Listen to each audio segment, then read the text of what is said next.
This is the Snarketing Podcast, for marketers, by marketers, talking to marketers with just a touch of snark. Now, here are your hosts, Valerie Vespa and Matt Wurst. This is the Snarketing Podcast, episode number 40. 40. We have reached a midlife crisis of episodes, Valerie. You're Valerie Vespa. I'm Matt Wurst. Welcome to the podcast, but we can skip the intros because if you've made it this far, you know who we are. Valerie, what is new in your world this week? First of all, I thought 50 was midlife, but I guess 40 is. You're right. I don't know. Not the way I live. I haven't been outside in 4 days. Thank God. You look extra pasty. Yeah, this is you're watching vitamin D deterioration in action here. It is so cold. So in fairness to you, I get why you have not left your home. And everyone has the flu. So that is another part. Yes, prayers and blessings to all of our flu-riddled listeners out there. Matt, I'm really excited about today's guest. She's a legend. She's a living legend, meaning she's still doing it like daily. Yeah, exactly. And I'm sure when we talk to her, she'll continue to share her legendary status with us.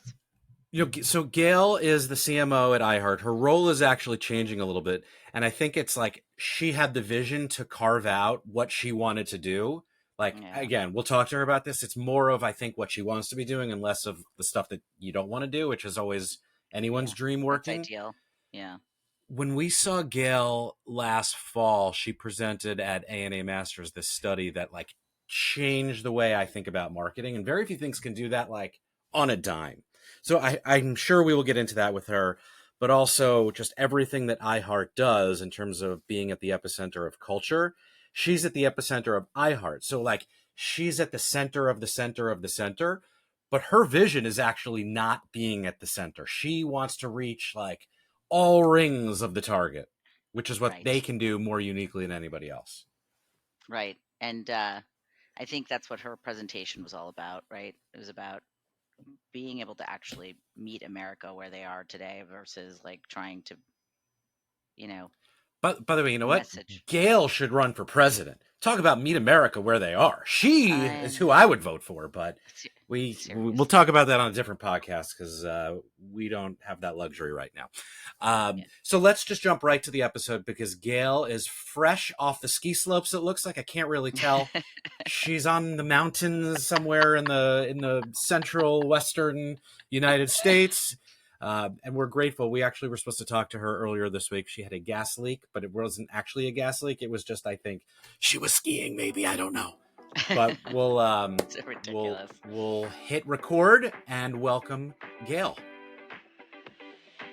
This episode will surely fire the neurons in your brain and get you thinking. Gayle Troberman has been the marketing lead at iHeart for over a decade. Their content and brands reach 9 out of 10 Americans. From music and talk radio to podcasts, audio remains a dominant medium. But like all innovative companies, Gayle and team are using insights to lead with new strategies and tactics. And who knows, maybe she'll give us some tips on how to make Snarketing the biggest podcast in the world. Let's see if Val and Matt can keep up. Hi, Gayle. Welcome to the Snarketing Podcast. Thank you so much for getting up early to be with us today. Awesome. Happy to be here. And you are no stranger to audio and podcast content. So I feel like we're going to learn as much from you in this conversation as any conversation we've had. So this is, Valerie, you have a pen? Can we take notes? Absolutely. Okay. She's pro. So Gayle, you are in the midst of this incredible career story that I followed somewhat adjacently and from afar as I've I've been agency, you've been agency. We both kind of have that in our rearview mirrors right now. But from, Microsoft, IPG, now iHeart, has there been this common thread as you've grown throughout your career that ties all these experiences together? Like, what's your underlying narrative? I've thought about this. Lots of people, when you do mentoring and stuff, have asked me questions, looking for like secrets. I think if I were to write like the business book about my career, much to the dismay of many people I've shared this with, I think I'd call it Stumble. Like I was a Gen Xer, not a millennial. I never had a career plan. I've really been, I'd say stumble. And the biggest piece of advice is stumble toward interesting ideas, new things, and amazing humans. And those are kind of the three threads through my career. Most of my sort of key pivotal moments or decisions were things I never could have planned for or anticipated. I landed at Microsoft because I was at a PR agency in my early career. We pitched Microsoft for the consumer PR business. We didn't win. They wanted me to take a PR job. I was like, I don't think PR is my thing. I got to get out of it. And then like 2 years later, some crazy genius Scottish guy called me at home on a landline in the early beginning of the internet.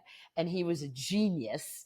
And he wanted me to come interview for a secret project at Microsoft on the internet. And I didn't even tell him I hadn't really been on the internet. I mean, calling you on a landline. So clearly the timing here, we're setting a stage. I think we're thinking 95, right? Like we were barely using email and only with certain clients at the agency back then. And, this is the early days, but he was just fascinating and he was so smart and interesting. And I was like, I got to go learn what this is all about. And I got a job I had no right to have in a space where, I think when you think about, change and the pace of change, right? And we're feeling it now. And, this new moment of, AI and more technology. Like, I think the thing I've learned is, again, stumble towards the scary, the new thing you don't understand. Because if it is brand new, chances are no one else knows yet either. So it's not like you're behind the curve, right? If you're running towards the internet in 95, no one knows what's going to work and you're learning with everyone else. So it's don't be stumble afraid. Though, but stumble forward, right? Like stumble it's the forward, direction in which you stumble. New. Yeah. And I use the word stumble because, I think, my career, I've been so lucky to be at like the leading edge of a lot of change in technology and marketing. And you will stumble. There are going to be giant rocks and landmines and all kinds of hurdles that are going to be in your way. And the thing about change, what makes it exciting is we don't know what's next or what's going to work. And but there's going to be things that get in the way. The key is, can you stumble over that rock? Can you learn fast when you hit that wall? And right? By the way, is that why you live in the mountains? Because you like exactly. the rocks and the... Yeah, that's why I'm here at 9,000 feet in the middle of this ginormous windstorm. Yes. keep it challenging, right? Yeah. Because I think, like all of us, when marketers, I think a lot of the reason people go into marketing is because it is a little sexy. It's interesting. It's human psychology. It's new ideas, right? It's big creative thoughts. It's got a little bit of all of these kind of sexy things, but day to day in practice, you've got to keep it interesting. And that means, embracing the new. Because if you're not changing at the pace of technology, at the pace of, marketing innovation, you're going to get bored and you're probably not going to be doing your best work. At least I'm not. So that's why I'm always running at new and next challenges. And they're not always the thing, right? I'm here at iHeart, right? Talking a lot about the power of radio. It's not, intuitively the sexiest, newest technology, right? It goes out over broadcast towers and signals, but it's going out to 9 out of 10 Americans every month. Nielsen data, 9 out of 10 Americans are listening to broadcast radio in the course of this month. And most marketers are chasing this new shiny technology that 4 people are using. Right. So right. Yeah, I see that as massive new opportunity and an innovative lane for marketers. I don't see that as embracing the past. I see that as being crazy smart about the future. So true. Be where the people are. So looking at your time at iHeart, what has been one of your proudest moments or one of the wildest campaigns that you took part in? Oh God. One of the things I've been really proud of, because of the scale and the access and the reach that iHeart has uniquely. We help artists chart. We are at the epicenter of culture. Our programming teams, they know today who they're going to be spinning in, 3-4 months, who's going to be the new breakthrough pop artist, hip hop artist, alt artist, et cetera, et cetera. And so one of the projects I was really proud of, and it was years in the making, and it was some hard fought battles, started with one of those. I like when you go at something that's implausible, right? So I said, hey, a lot of marketers don't believe in audio. And I said, who would people believe most? If I'm going to spend my energy winning over some CMOs, some top marketers, where should I focus my energy? And I said, what about beauty? And at the time, very few beauty brands were doing anything in audio. And so I started working. Not the easiest medium to convey, right? Exactly. Not intuitive to say, impact. I want to sell beauty. Let's not use visuals. Right. Think about that. Right. Perfect. And yes. so I found some co-conspirators at L'Oreal, some amazing genius folks who were willing to take a leap of faith and a risk with us. It was big new platform. It had to go all the way up to the president of L'Oreal at the time. We created a program that did a lot of things really uniquely well. It was called the L'Oreal Paris Fangirls Award or Fangirls Platform. So we were at the epicenter of creating culture by awarding the most breakthrough new female voice in music and culture each year. We were doing it at a catalyzing moment, which was the iHeartRadio Music Awards, which is a live televised award show where amazing things in culture happen. Last year was the night Beyonce took the Icons Award and dropped Cowboy Carter, for example. So it's a catalyzing moment in culture where America's paying attention. We created this new award. Our programming team really had their pulse on which young women were changing culture. And then we had a hero L'Oreal product that we promoted in and around that cultural moment with hardworking reach and frequency, 30s and 60s in broadcast radio to sell products to young women. So we had this amazing cultural moment. The Fangirls Award went to Camila Cabello year one when she was just launching her first single, right? Alone after her Fifth Harmony years. Halsey, I'm so proud of that moment. The next year when Halsey broke through and was such an incredible voice, I'm very proud in my career to say that was the night I made Halsey cry. And just seeing the impact Halsey was having on young women at scale. So this idea, and then as a feminist, we were reclaiming the word fangirl for young women. And Halsey said it better than I ever could in her acceptance speech. But, why is it if young women like something, it's dismissed as fangirling? Why is that a diminutive thing? Why is that a negative thing? The power of young women when they embrace a new idea, a new piece of music, a new fashion trend, new culture, that force is so powerful. As marketers, we know it, right? How many briefs do we write saying, oh my God, I've got to reach that Gen Alpha woman or that Gen Z woman because they're going to define what's next. But yet the mainstream press, right? Older people, decision makers go, oh, that's fangirling. So we made fangirling a powerful feminist term, and that was all part of selling some beauty products for L'Oreal. We also got insane ROI, right? We did some of the best ROI they'd seen. I think we were doing, double what they were seeing in ROI on some of their video and TV campaigns at the time. So all around it was a win. It was culture. It was important to making a statement for women and young women and reclaiming power. And it was selling a bunch of beauty products that were moving off the shelves around the country. When I think of the direction that culture now flows, in many ways, this was the precursor to what the TikTok, Instagram, multi-directional influence has created, and you guys are at the forefront of that. And it's culture, it's content, but it's also like consumer behavior. And I will tell you, speaking of fangirling, I was one of the many people who sat in the room at your presentation at ANA at the Masters last year when you Thank you shared for your support. this incredibly fascinating study, right? The new American consumer. I think I was sitting like one row behind Lou. I was the one taking the pictures of every screenshot or of every slide that you shared.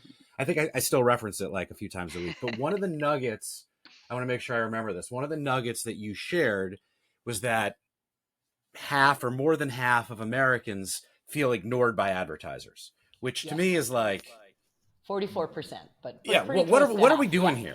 Right? A whole lot of people are not feeling seen and heard by us. Like that's a huge problem. So what do we do? What do we do differently to stay relevant? Like, what's the Gayle wisdom? Like, okay, that's the data. Now, how do I fix it? Yeah, it's, obviously we did this study, the origin of it, the sort of origin story on the New American Consumer Study was we were sitting around with one of our favorite podcasters at iHeart, Malcolm Gladwell. And we were going to he was speaking at a marketer event we were hosting. And he was talking about how much marketer briefs suck. Right? I mean, you've written them, you've read them, you've been on every side of these briefs that say, oh, we want to reach the gritty striver and they love adventure and taking risks and they're millennial moms and you know what else? Big shock. They love their children. And, it's like, they're just like, we try to create these personas, right? And they're the epicenter of the audience, right? Maybe they're the bullseye. Maybe if that's right. But they are no actual human, right? They are a set of ideas and beliefs and values and things. And then we try to boil them down to make them into a person. And I think that whole idea of persona has been leading us astray because I don't, as a marketer, want to win that human. I want to win all the humans who could possibly buy my product or my service or listen to my podcast, right? So by definition, this idea of targeting and bullseye and personas has been leading us to this very artificial, descriptive thing that we keep forgetting is the bullseye, not the total addressable market.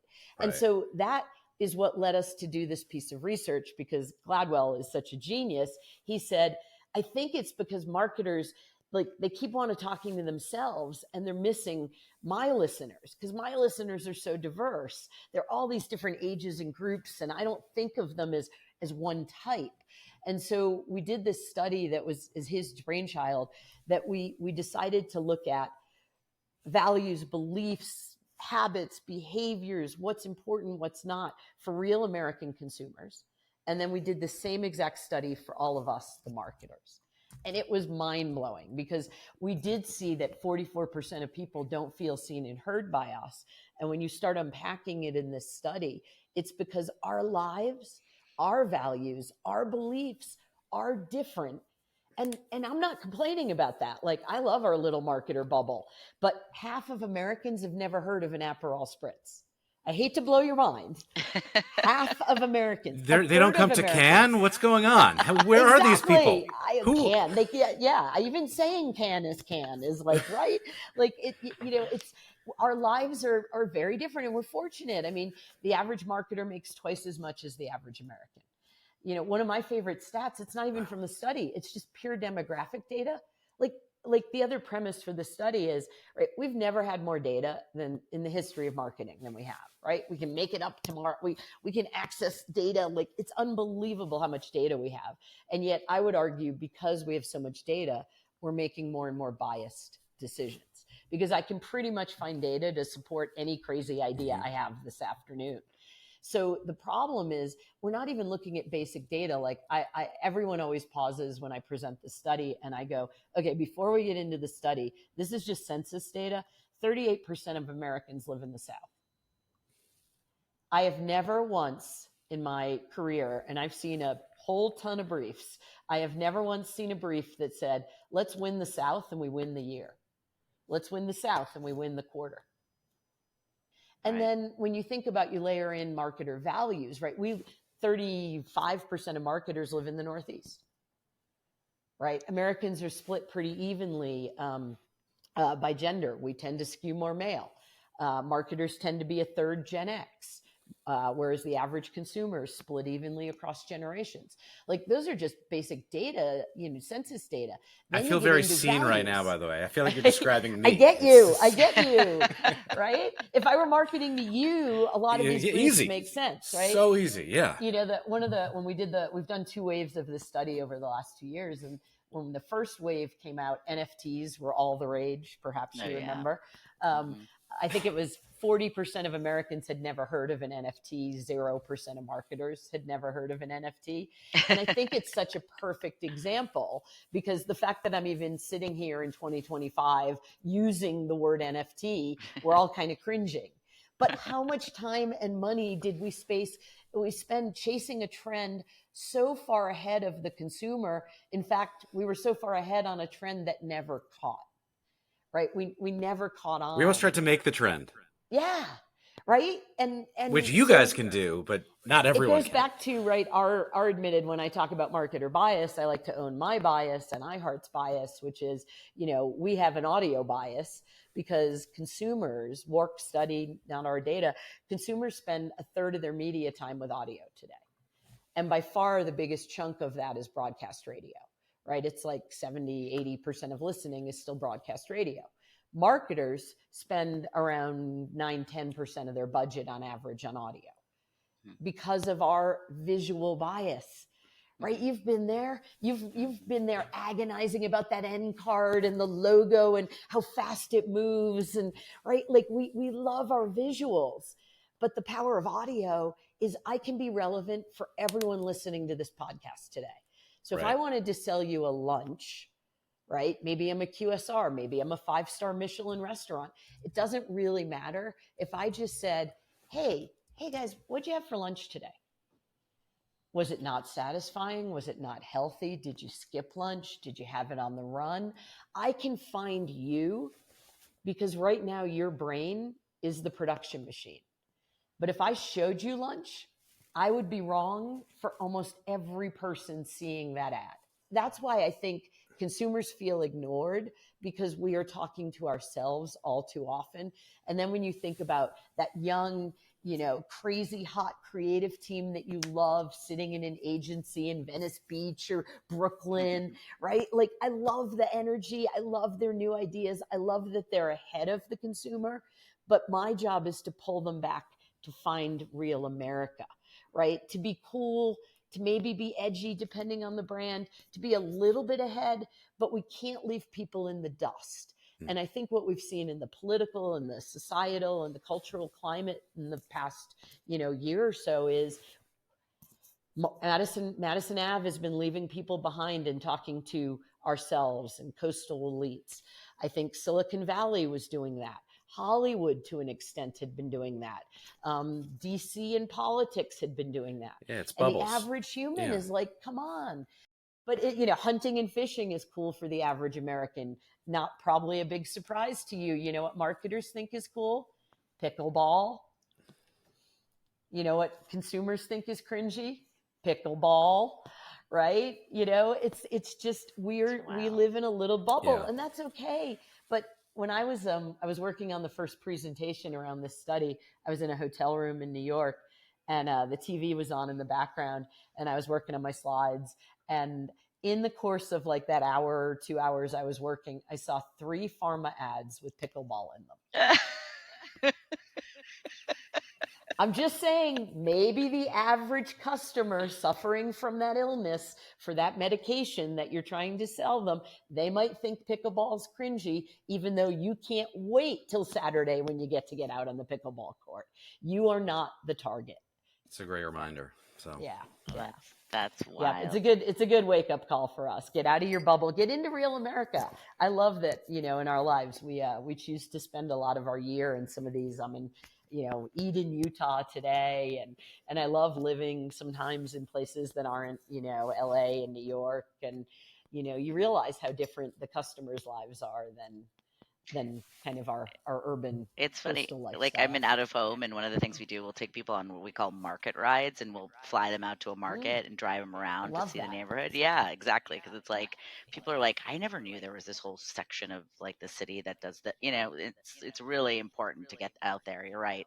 And do you think that like being so data driven has created a lot of this sort of lack of understanding of the real consumer? Like, do you think that's part of the challenge, or? I think it is. I mean, obviously data is an incredibly powerful tool, but I use our programmers, our radio programmers, who have their pulse on culture, Mhm. and the way we approach data, because it's so important, right? It's how songs chart. It's how you know what to spin, where, and when. It's how our radio stations, have the massive audience that they have, because we know through data when to pull back, when to push forward, what to spin, what not to spin. But we start with humans, right? We start with people listening to artists live, while, the biggest artists on the planet and the new person you've never heard of yet come in and they spin their new music for our programmers, who are humans around the country, who are music gurus, who know, right, hip hop or pop or alt or country, right, R&B, whatever, gospel, right? So we have artists come in and play music for humans in real live settings. And then you feel it. You go, that's a thing. Oh my God, Chapel Roan, that's going to be a thing, right? Or like this new sound you haven't heard before. That must be spun. And it's not data driven. It's human and it's visceral. And then we spin it a lot to give it a chance. Because when you hear new things, you know what humans do? They turn them off. Right? When you hear music, you go, oh yeah, I'm singing along. I love that Taylor song. Familiarity that Miley bias, song. of course. Exactly. Yep. But then we spin it and spin it and spin it hundreds and hundreds of times. And then after a couple of weeks of spinning things hundreds of times, now we look at the data. And now we can see, oh my God, that song is catching. You know what? They're searching it. They're putting it on playlists. They're watching YouTube videos of it. They're posting about it. They're making TikToks to it, etc. Now we know when to double down, who's listening, where they're listening, formats, markets, etc. So data is so important. Marketers need to get better at using our guts at the beginning to test new ideas, to do the not obvious, to go into scary places, but to do it understanding. And, I was at an AI conference, oddly, with the Jasper team this week. And we were talking a lot about, oddly, the power of mass, right? Because I think we think about AI, we think about technology, data, and targeting, and we go, I'm going to be able to find you at the exact moment you're ready to buy my thing. And instead, we should be using the data to find the universal truths, the things that connect us, right? In our study, we saw, right, like the biggest influences for the average American consumer. Take out a pen. Mind-blowing news here. You'd never figure this out on your own. Biggest influences, top 2 for the American consumer, family and friends. Number 3, religious community. Top influences for marketers, again, mind-blowing, family and friends. Family and friends. Number 3, coworkers. Right? Which for some is like religion, but yeah. Well, different kind. Yeah, you clearly have a different job than I do. But no, it's really true, right? Like I'm not saying like it's easy to figure out what religion and faith and those values mean in marketing, right? I'm not saying you have to shoot your next ad in a church or a synagogue or a mosque, but I am saying that influential group of that, your religious community, is going to dictate a lot of how consumers think, what they buy and do. So you have to understand it. It's got to be part of your the area you're exploring, because people do what the people around them do.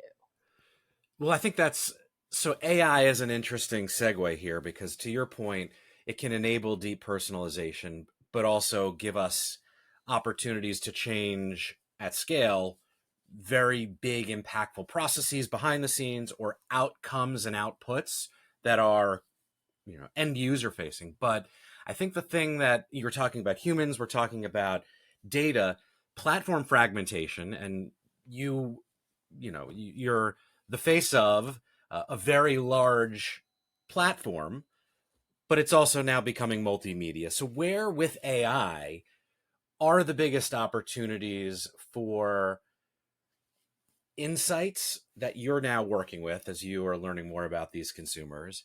And like, is music going to be AI generated based on what the masses will consume because it's the best opportunity for monetization? Like, what's AI going to do to your industry? I think first, I think a lot of us marketers, media companies, content creators, I think the low hanging fruit and the safe space that everyone's getting into is, versioning things. Mm-hmm. We do, do I need Ryan Seacrest to sit in the studio and say, listen to On Air with Ryan Seacrest on Kiss FM Boston and Kiss FM LA and on and on and on. So I think versioning, content and creative, whether that's audio or video, I think is a huge first opportunity. Taking content from one platform to another huge use case, I think, for AI. How do I take a white paper and turn it into a B2B audio spot? And, how do I take a B2B audio spot and turn it into a white paper, or turn this interview into a white paper or an ad or a TikTok, or et cetera. So I think that content creation thing is the first kind of easiest place that we're all experimenting with AI. I think, we at iHeart, our corporate mission is to be a friend who's there anywhere, anytime, in this increasingly isolating digital world. And that served us really well because we are human first, and then we are tech and tools to help take human content and make sure it gets to the right people. Right. So right now I have 865-ish broadcast radio stations live on air across America. And I don't know what any of those people are saying, but they are experts. They have an audience. Their job is to speak to their tribe. And I think as marketers, where we miss and where AI might be able to help us is, how do I, as a brand, right? Most brands come to us and go, here's 2 or 3 spots, go crazy. Here's our targeted media plan. They don't go, how do I show up in the Breakfast Club versus Ryan Seacrest versus Malcolm Gladwell's podcast versus Clay and Buck's podcast, and on and on and on. But if you give us a little flexibility, we can use AI tools now to take your core message and make it sound right for Bobby Bones' show versus Ryan Seacrest's show. And I think that's, if you've got to trust that AI, you probably want to listen to it. I think where we will go astray is if we just let AI create and humans don't curate. But wow, if I could make a spot for 800, maybe I should do that actually. Now that I'm thinking, I should go make an iHeart spot and let AI translate it for every one of our shows. Well, it sounds like there's a few I haven't done that. I should. Yeah. So there's a few channels, right? There's generative, but there's generative for content, and there's generative for like processes in terms of aggregating and LLMing not script, but the transcripts of talk radio and, even the fillers in between the songs. Then there is like an operator like AI, which will help make things more efficient for gleaning insights. I'm curious. I don't think we're there yet. Those first two, I feel like we've made progress in. And I mean, that's what my company is working on from an AI and marketing perspective. But the distribution of that is going to be interesting, because consumer behavior is going to shift to the point where, like, if I'm doing less of one thing and now I'm doing more of another thing, and we have AI agents making decisions for us apparently now and buying our airline tickets, are we creating content for AI? Are we marketing to AI? Yeah. Right? Are the ads that you are playing across your channels now speaking to humans or bots? And will that marketer bias, right, lead us astray if we're the curators, right? That same issue is going to come to the surface again. And it's interesting because it's, as a marketer, right, you use the word distribution. But as a human, as a consumer, I would use the term discovery. Yep. Right. Because, we're seeing it, I think podcasting is a great example. It's on fire. It's exploding. There's a gazillion podcasts out there. It's not as easy as it should be to discover the ones that are right for you. So I look at like AI and podcast discovery, right? Where you talk about the LLMs and their ability to read all the podcasts out there. Huge opportunity, right? If I'm like crazy passionate about women's soccer, I want to hear everything about it. There might be a amazing conversation about women's soccer that happened in, the Breakfast Club. I wouldn't necessarily, as a women's soccer fan, think to go to Charlemagne to talk about women's soccer, but God, if he were talking about it, I'd love to hear his point of view. Well, he's got the reigning champions, FC Gotham, in his backyard. So hopefully exactly. He does. Fair enough. Yeah. But right, that's where I think the LLMs and I think discovery is going to be a huge opportunity, whether it's music or podcasts or, whatever your passions are.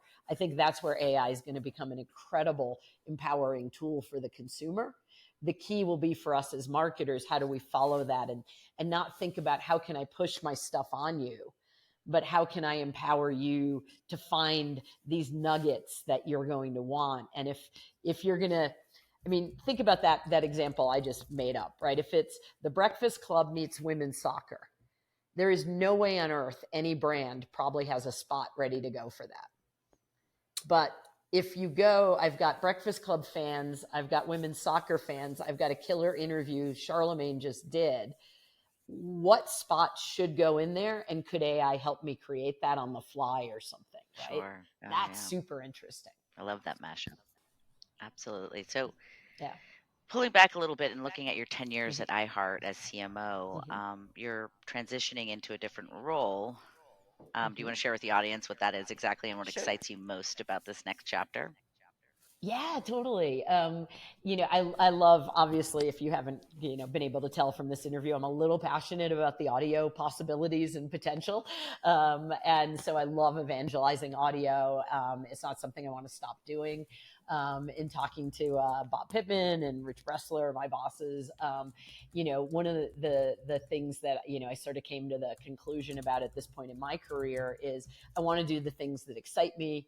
I want to tap into creativity, all the things we started with, right? We were talking in the beginning of this interview about new and next and how can I have impact and stumble into some of these new areas.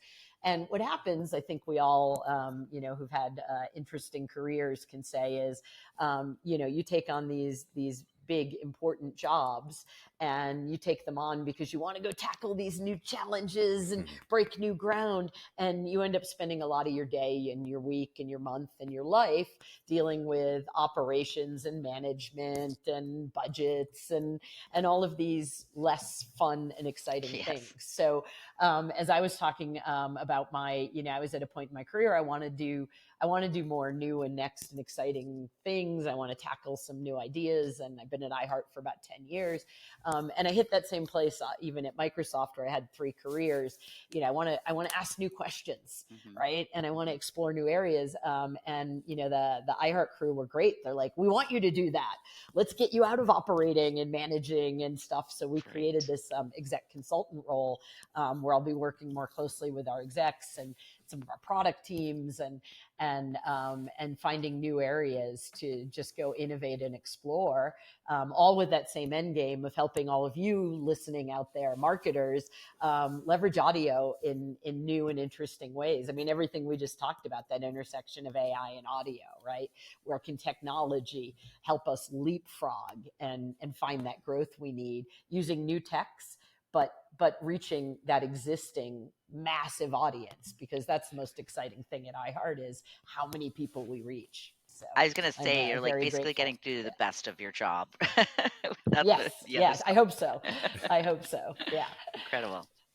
So before we jump to our last lightning round section, which will be like rapid fire, I think we would be remiss if we did not ask for your make a personal plea as someone who is at this forefront of leading audio and marketing and innovation. Like, as podcast creators, right, we are making audio content that listeners and iHeart users can find and enjoy, hopefully.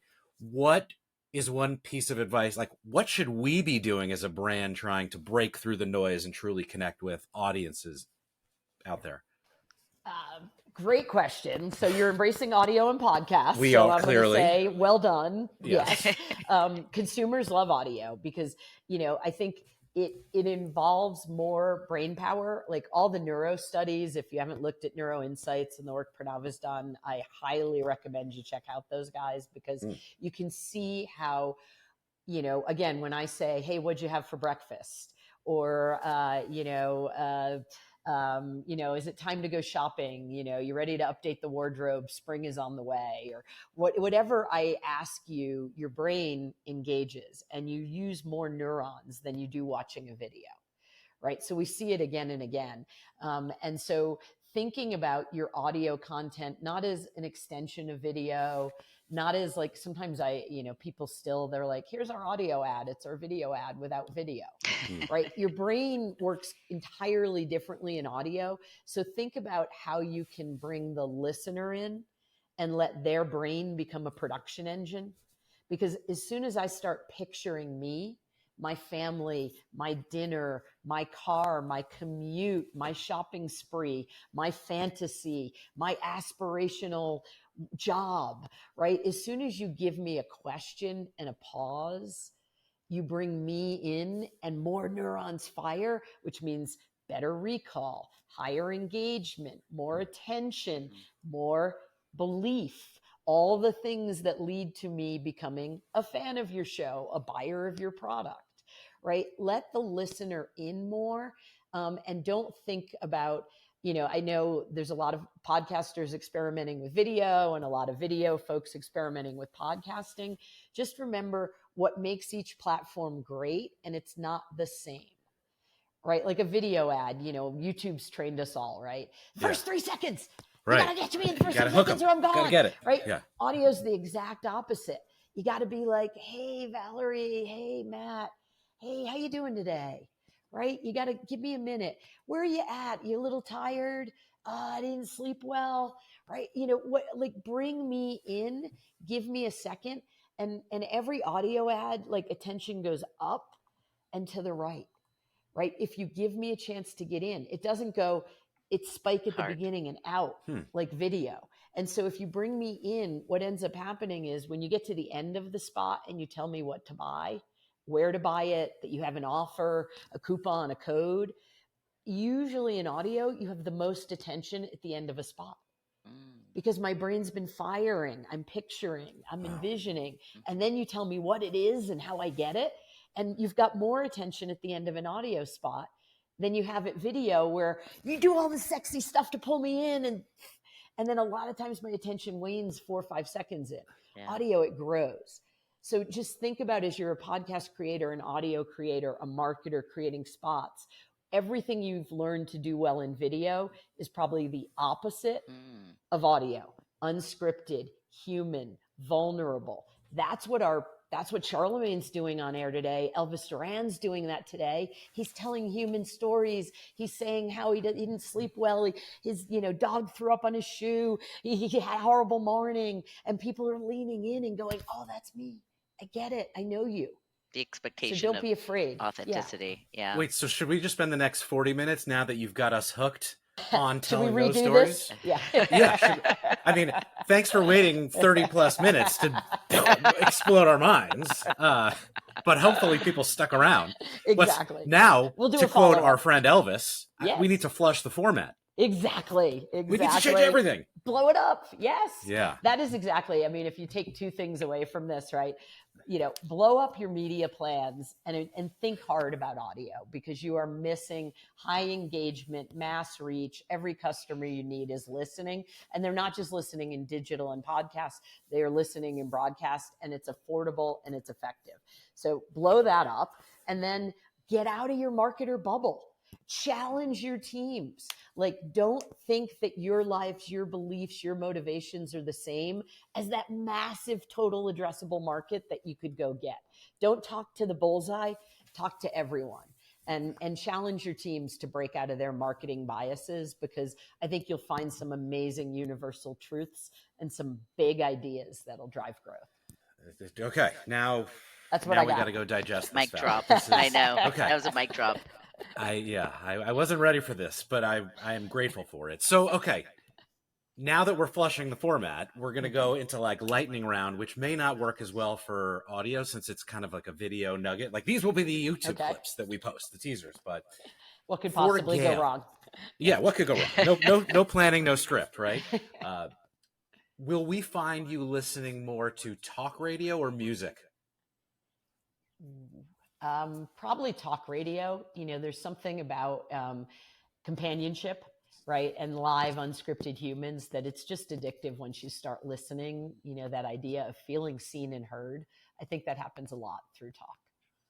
What do you think is the most overused buzzword or concept that marketers are throwing around today? Oh, there's so many. I mean, generative AI is probably the phrase of the year. So I think everyone's using it without using it. Right. If that makes sense. We need something better for it to come up with. Exactly. Yeah. Prompt. There's a Replace good prompt. yourself. I love it. Prompt is another one. Another good overused word. Is there a moment you look back on, maybe not with regret because you've learned, but it was like an oops moment that still makes you cringe? Maybe it's a pickleball spot. I don't know. No. So many marketing mishaps. More the career ones. I had just gotten to Microsoft in '96, and I'd been there probably less than a year.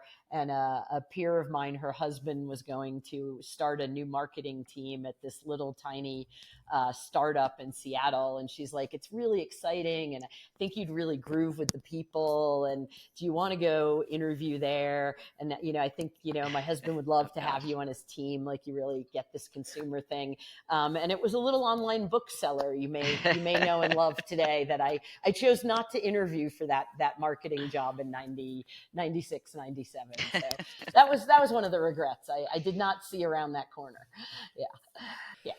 As you look then forward, as you look forward, and I'm sure you will continue to be a trailblazer and a creator of culture, as I think we've just done for these last, nearly an hour.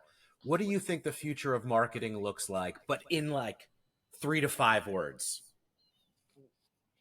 Future of marketing. I hope the future of marketing is marketers getting out of our bubble and getting right with real Americans again. Let's go reach people where they are. My wife was a teacher. She always said, you've got to reach the student where they are. Marketers, we've got to go reach America where they are. Let's go connect with real people. Get right with real. That's that's it. There you go. I like that. it. You should be an editor. But what you have done has been a gift, and Gayle, we cannot thank you enough for sharing time with us and your wisdom and your insights, your experience. I feel like it was almost too much information, so we're going to now have the AI process this for us, so I can digest it and Valerie can digest it. But is your ANA presentation? Is it public? Yeah, sure. We can get you a link. Tease it. Yeah, Plug it. Totally. My free piece of marketing advice is with the genius name Snarketing. I think you should have a snack product. I'm just saying that's my free piece of wisdom for the day. I was talking about mugs, but I think you're onto something. That's Snarketing snacks. I'm telling you. They should come in mugs. That's our packaging. And $12 the first mug. round of that new American consumer research, that first wave we did it like almost 2 years ago now. One of the things marketers and consumers both loved, snacks. Oh my gosh, we only have snacks at media companies. In their offices and tech companies, yeah. And tech right, companies, of course, yeah. in the pantries, what Amazon and Google made famous. So, all right, well, Gayle, thank you again for this. There's so much that we have learned. Super fun. There is so much more that we will continue to learn from you and with you. So keep up the great work, and please. By the way, if there's anything now that you can share as what's going to be popular in like 5 to 6 months with your DJs sure. and we'll just keep you please posted. let me know personally so I can tell my kids to look cool. Spectacular. That's my only ask. There's my mission for this new era. Make Matt cool. Yes, thank you. If anyone can do it, you can, Gayle. So much to extract from that episode with Gayle, but we did something together. We made awesome audio content. So glad you listened. Thank you, Gayle, and thank you, listeners. Until next time.